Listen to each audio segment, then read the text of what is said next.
अस्सलाम वालेकुम class 10th। उम्मीद करती हूँ कि बच्चे आप सब खैरियत से होंगे और अपना काम जो है वो साथ साथ अपने नोटबुक्स पे उतार भी रहे होंगे और उसको याद भी अच्छे से कर रहे होंगे।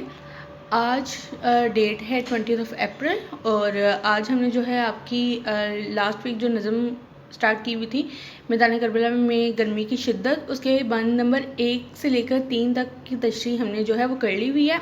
आज हमने उसके बंद नंबर 4 से लेकर 6 तक की तशरीह करनी है। आप अपनी किताब का जो है वो सफ़ा नंबर 118 निकालें तो यहाँ पर आपको जो है बंद नंबर 4 नज़र आएगा। अपने हाथ में आपने पेंसिल्स जो हैं वो पकड़ लेनी है मीनिंग्स राइट डाउन करने के लिए। तो स्टार्ट करते हैं स्टूडेंट्स। कोसो किसी शजर में ना गुल थे ना बरगो बार। कोसो यानी कि बहुत दूर तक, शजर दरख्त, बरगो बार पत्ते और फल। एक एक नखल जल रहा था सूरत चिनार। नखल बुलंद दरख्त, सूरत चिनार सुर्ख रंग के दरख्त जो कि चिनार की तरह होते हैं। हंसता था कोई गुल ना लहकता था सब्जाजार। सब्जाजार यानी कि हरा भरा जंगल। कांटा हुई थी सूख कर हर शाखे बारदार। शाखे बारदार फूल वाली शाख। गर्मी ये थी कि जीस्त से दिल सबके सर थे। जीस्त जिंदगी, पत्ते भी मिसले चेहरा। मिसले यानी कि मानद मदकूके जग थे। मदकूक यानी कि तब जो कि दिक के मरीज़ का चेहरा होता है, जैसे पीला हट वाला चेहरा। तो इसके पहले मिसरे में जो है वो इस बंद के पहले मिसरे में शायद क्या कह रहा है, वो दूर तक किसी दरख्त पर जो है वो कोई फूल और फल या पत्ते वगैरह जो है वो नज़र नहीं आ रहे थे, यानी कि सूरज की तपिश ने दरख्तों से उनका हुस्न जो है वो छीन लिया था। उसके अलावा दूसरे मिसरे में वो क्या कह रहे हैं कि जो बुलंद दरख्त अपने तूल के सबब सूरज के करीब होते हैं। सिर्फ और सिर्फ इसी वजह से क्या है कि वो बुलंद दरख्त सूरज के करीब यानी कि पाए जाते हैं, इतने बुलंद दरख्त हैं।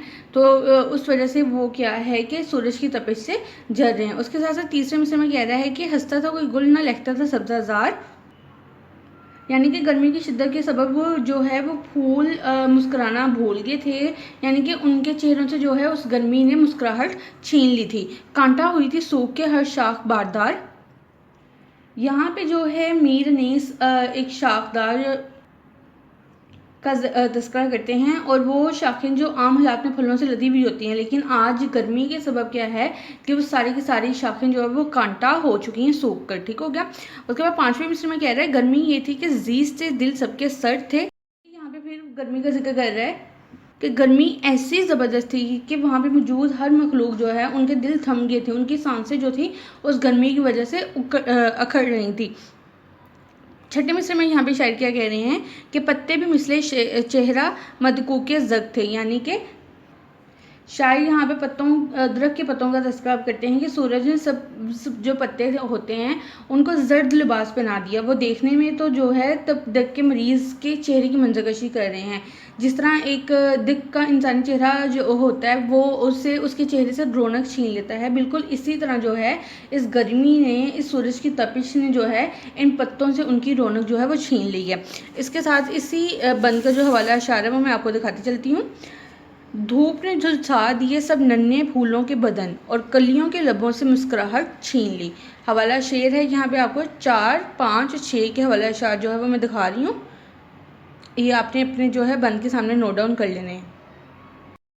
बंद नंबर 5 पे चलते हैं। कह रहे शेर उठते ना थे धूप के मारे कछार से। कछार यानी कि शेर का घर। आहू न मुंह निकालते थे सब्जाजार से। आहू हिरन, सब्जाजार चरागाह से। आईना महर का था मुकदर गुबार से। मुकदर धुंधला और आईना महर सूरज का शफाफ आईना। गर्दों को तब चढ़ी थी ज़मीन के बुखार से। गर्दों यानी कि आसमां और तब गर्मी। गर्मी से मुस्तरब था ज़माना ज़मीन पर। मुस्तरब बेचैन। ज़माने से मेरा यहाँ पे मखलूक खुदा है जो उस ज़मीन पर मौजूद थी। भुन जाता था जो गिरता था दाना ज़मीन पे। भुन जाता यानी कि जल जाना। मिस्र में जो है वो गर्मी का फिर से जिक्र करते हुए मीर अनीस बताते हैं कि जो जंगल का बादशाह है इस तेज़ धूप की बाइस जो है वो भी अपनी कछार से बाहर आता था, यानी कि अपने ही घर में मौजूद रहता था। दूसरे मिस्र में शायर क्या कह रहे हैं यहाँ पर कि आहू मुंह निकालते थे सब्जाजार से, यानी कि जो तेज़ रफ्तार जंगली हिरन है उसका तस्करा करते हैं कि हिरन भी चरागाहों से बाहर न निकलते थे और वहीं पर घने दरख्तों में छुपने को आफियत जानते थे। उसके साथ साथ तीसरे मिस्र में कह रहा है कि आईना महर का था मुकद्दर गुबार से, यानी कि शायद यहाँ पे जो है वो सूरज को आईना करार देते हुए कहते हैं कि ये आईना जो है वो गिरदलौ था, ज़मीन से धूल और जो राख है वो उड़ उड़ कर सूरज की शिफाफ आईने को धुंधला कर रही थी। उसके बाद चौथा मिसरा है कि गड्डू को तब चढ़ी थी ज़मीन के बुखार से, यानी कि ज़मीन इस कदर गर्म थी कि गोया हालत बुखार लग रहा था। ज़मीन के इस बुखार के असरात से आसमान भी नज़र आ रहे थे और वो भी दहक रहा था। जैसे कि बकौल शायर है, यहाँ पे हवाला शेर है कि ज़मीन की हिद्दत से आसमान को भी चढ़ गया था बुखार, ऐसा कि जर्द मालूम हो रहा था। ये हवाला शायर है आपके बंद नंबर 5 का।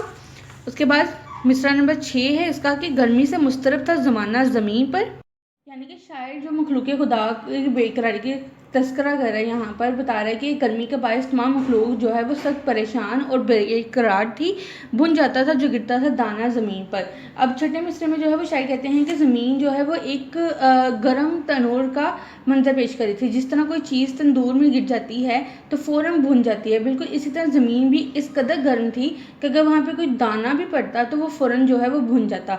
तो यहाँ पे दरअसल शायर गर्मी की शिद्दत को जो है वो एक तसव्वुराती अंदाज में बता रहे हैं। जैसे कि हमने पढ़ा था कि मीर अनीस जो है वो मंजरकशी करते हैं उस मैदान करबला के, जो कि वहाँ पे मौजूद गर्मी की शिद्दत की मंजरकशी करते हुए हमें हर एक चीज़ से उससे क्या है कि वाकफियत दिला रहे हैं।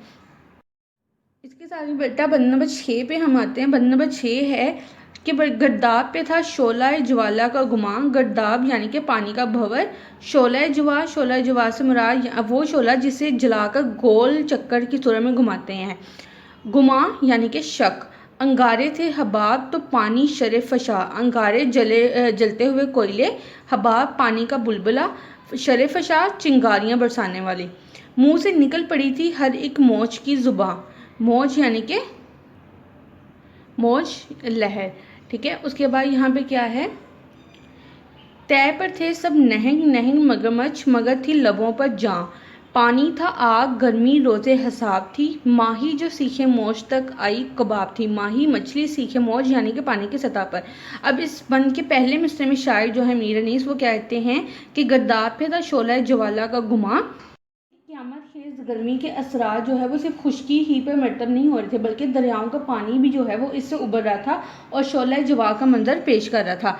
अंगारे थे हबाब तो पानी शरे फशा।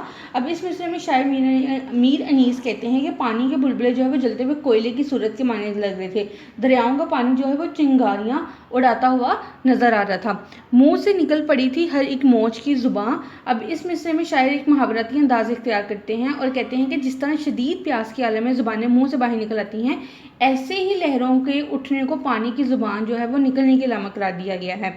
उसके अलावा कह रहे हैं कि तय पर थे सब नहंग मगर थी लबों पे जान, यानी कि जो आबी मखलूक़ात है, पानी में रहने वाली मखलूक है, वो उनमें सबसे तवाना जो है वो मगरमच्छ की मखलूक माना जाता है। तो वो उसकी भी बेबसी को बयान कर रहे हैं कि वो भी पानी की तय में जो है, पानी की तह में रहने के बावजूद भी जो है वो गर्मी की लपेट में आया हुआ है। उसके बाद कह रहे हैं पानी था आग गर्मी रोज़े हिसाब थी। अब इस 5वें मिसरे में शायर जो है वो मैदान करबला की गर्मी को क़यामत की गर्मी के साथ पेश कर रहे हैं। कहते हैं कि पानी भी आग की सूरत में जो है वो इकरार कर चुका था अपने आप को, और गर्मी जो है वो उस यानी कि मैदान करबला की गर्मी जो है वो क़यामत की गर्मी का मंजर पेश करी थी। कहते हैं माही जो सीखी मौज तक आई कबाब थी। अब इस मिसरे में जो है वो शायर मछली का तस्करा करते हैं। कहते हैं कि दरिया की लहरें कबाब भूनने वाली सीख की मानी हो चुकी थी। जैसे ही कोई मछली जो है वो तय पर आती थी, यानी कि किनारे पे आती थी, तो वो जल भुन कर जो है वो कबाब बन जाती थी। यानी कि गर्मी इस कदर जो है अरूज पे थी कि वहाँ पे मौजूद हर एक जो है इंसान या जानवर या परिंद या दरख्त या जो भी चीज़ है वो उस गर्मी की लपेट में आया हुआ था। इस बंद नंबर 6 का हवाला जो है मैं आपको दिखाती चलती हूँ कि था तपिश से फरात लावा बना, तय पर आई तो भुन गई मछली। ये हवाला शेर है बंद नंबर 6 का, जिसको आपने क्या है अपने बुक्स पर नोट डाउन कर लेना है। इसके साथ ही आपको सारे बंदों जो है उनके हवाला शेर में दिखाती हूँ। आपने जिन बच्चों ने लास्ट लेक्चर में नहीं लिख सके थे वो इस लेक्चर में जो है वो यहाँ से देखकर नोट डाउन कर लें। यहाँ पे आपकी नज़म जो है वो ख़त्म होती है। अब इस नज़म में क्या मीर अनीस ने बताया है कि मैदान करबला में गर्मी की शिद्दत जो है उसको बयान करते हैं। वो साथ साथ ये भी कहते हैं कि वो गर्मी जो है वो बयान करना नाकाबिल बयान है उनके लिए, बल्कि मैदान जंग जो है वो आग का गोला बन चुकी है। आसमान के चेहरे पर जो है वो सर्दी छाई हुई है, धूप की शिद्दत जो है वो स्याही का नक्शा पेश कर रही है। यानी कि दरख्त हो गए, पत्ते, पौधे, फूल जो हैं या फलों से महरूम हो चुके हैं। परिंदे गर्मी की शिद्दत से घबरा रहे हैं, शेर अपने घरों से नहीं निकल रहे, हिरन जो है वो सब्ज़े में ही छुपने को आफिए जा रहे हैं। यहाँ पे उन्होंने क्या है कि हर एक चीज़ के बारे में बताया है जो उस गर्मी की वजह से क्या थी, परेशान। ठीक है, अब ये बेटा आपने यहाँ से बंद नंबर 4 से लेकर बंद नंबर 6 तक की तशरीह को जो है वो अच्छे से याद करना है। इंशाल्लाह ताला कल जो है हम इसके मश्क करेंगे, जिसको आपने जो है अपनी नोटबुक्स पे उतारना है। अभी के लिए फ़िलहाल आपने यही काम जो है इसको अच्छे से याद करना है। अल्लाह हाफिज़।